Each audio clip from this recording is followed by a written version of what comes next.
Aperte o Play, um projeto Casa Thomas Jefferson com apoio da Embaixada dos Estados Unidos do Brasil. Olá, seja bem-vindo ao Makers Gonna Talk, o podcast do Thomas Maker sobre educação maker e tantos outros temas afins. Hoje temos mais um episódio da série especial de podcast do Aperte o Play Plus, um projeto da Casa Thomas Jefferson para a educação infantil que soma leituras elásticas com aprender mão na massa.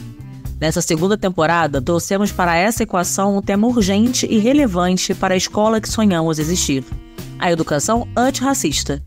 O episódio de hoje tem o apoio da Embaixada Americana no Brasil, que é parceira da Rede Brasileira de Espaços Americanos na promoção de programas sociais e educacionais oferecidos pelos centros binacionais desta rede.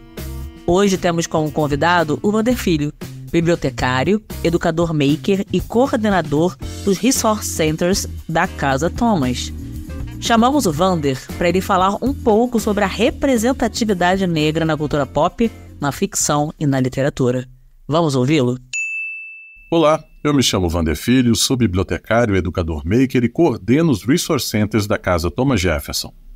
E nesse podcast eu vou falar um pouco sobre por que precisamos de mais representatividade de pessoas negras na cultura pop. E você provavelmente está se perguntando, por que falar sobre esse tema em meio a podcasts que tratam sobre o papel dos educadores na educação antirracista? Pois bem, estar sensível para atuar de forma positiva na luta antirracista pressupõe, antes de mais nada, um letramento racial. Significa que os educadores entendem um contexto em que as várias formas do racismo se manifestam e afetam nossos alunos. E sim, crianças e jovens são ávidos consumidores de conteúdos da cultura pop. Entender que esses conteúdos não são apenas produtos de um departamento de marketing, mas que na origem também são frutos de processos históricos globais e locais, nos ajuda a qualificar o planejamento e as intervenções na sala de aula e em outros espaços de aprendizagem. Aliás, para começar, eu te convido a fazer um exercício de imaginação. Você consegue imaginar um filme do Pantera Negra sendo interpretado por uma pessoa não negra? Ou ainda a personagem Tempestade da famosa equipe de mutantes X-Men sendo interpretado por uma mulher branca? Agora eu vou inverter um pouco a pergunta. Você consegue imaginar o mais poderoso dos deuses da mitologia grega, Zeus, ser interpretado por uma pessoa negra? Ou ainda a princesa Ariel da Disney ser interpretada por uma mulher negra? Bem, se você respondeu sim para as duas primeiras perguntas e não para as duas outras, você pode estar vivendo as negações e distorções causadas por séculos de racismo e apagamento da representatividade negra nas artes e nas produções culturais. E você pode até imaginar que a cultura pop aceita tudo, inclusive mudar as representações étnicas de ícones dos quadrinhos, do cinema, por exemplo. Afinal, qual é o problema, né? É tudo ficção, certo? Mas não é bem assim. O ponto aqui é que não existe um equilíbrio na representação da diversidade étnica das produções culturais. Por essa razão, não é razoável achar que está tudo bem se trocarmos o Pantera Negra e a Tempestade por atores não negros.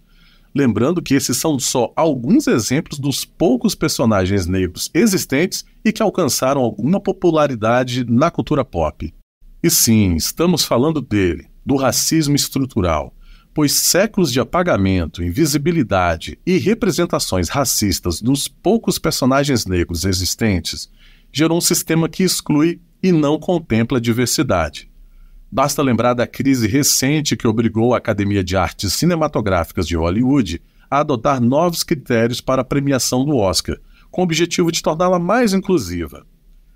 No Brasil não é diferente. Os números da pesquisa de diversidade de gênero e raça divulgados pela Ancine mostraram a profunda desigualdade na escalação de atores negros e não negros nos lançamentos brasileiros do ano de 2016.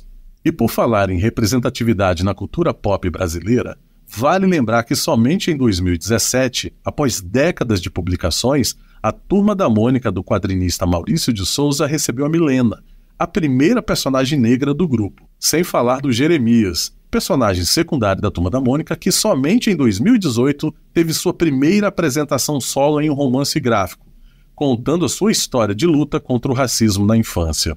Essa ausência e apagamento nas produções culturais causa outro tipo de racismo ainda muito praticado pela indústria cultural, o whitewash, ou o branqueamento, que é o termo usado para designar produções que substituem pessoas de outras etnias, negros, indígenas, asiáticos, etc., por pessoas brancas.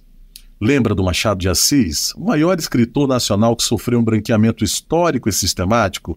Apenas recentemente ele teve esse grave erro histórico reconhecido. Vale também assistir o documentário A Negação do Brasil, do diretor negro Joelzito de Araújo, que faz uma grande análise do branqueamento e do racismo na teledramaturgia das novelas brasileiras durante as décadas. E aí eu gostaria de voltar às duas últimas perguntas que fiz, pois elas também evidenciam outra manifestação do racismo causada pela falta de representatividade. É quando não se aceita que pessoas negras representem personagens clássicos ou socialmente construídos para pessoas brancas. Quer ver um exemplo disso? A série Troy, Fall of a City, de 2018, com a escalação de atores negros para interpretarem os papéis clássicos de Zeus e Aquiles. Outro exemplo é do ator Ismael Cruz Córdova, intérprete de Arondir, o primeiro elfo negro do universo criado por J. Tolkien na série O Senhor dos Anéis, Os Anéis de Poder. E, recentemente, a atriz negra Hailey Bailey, que interpreta a personagem da princesa Ariel no filme live-action da Pequena Sereia. Todas as produções e seus atores sofreram milhões de comentários e ataques racistas nas redes sociais. No caso do filme da Pequena Sereia, isso aconteceu antes mesmo do filme começar a ser gravado em 2020. E com esses eu poderia citar dezenas de outros casos.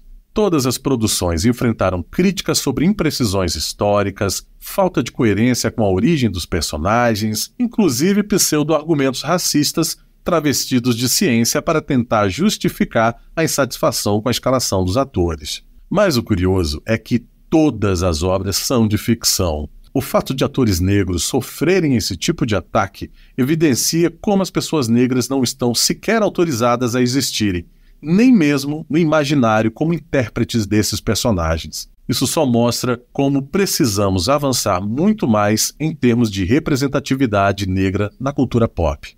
E aqui cabe uma menção da genialidade dos grupos humanos que traduzem suas dores em arte. Como reação ao racismo, os artistas negros reinventaram o mundo ficcional para criar o movimento afrofuturista. O afrofuturismo levanta ainda as possibilidades de vivência das pessoas negras em mundos que não são marcados pelo racismo e pela opressão, funcionando também como uma crítica à realidade atual.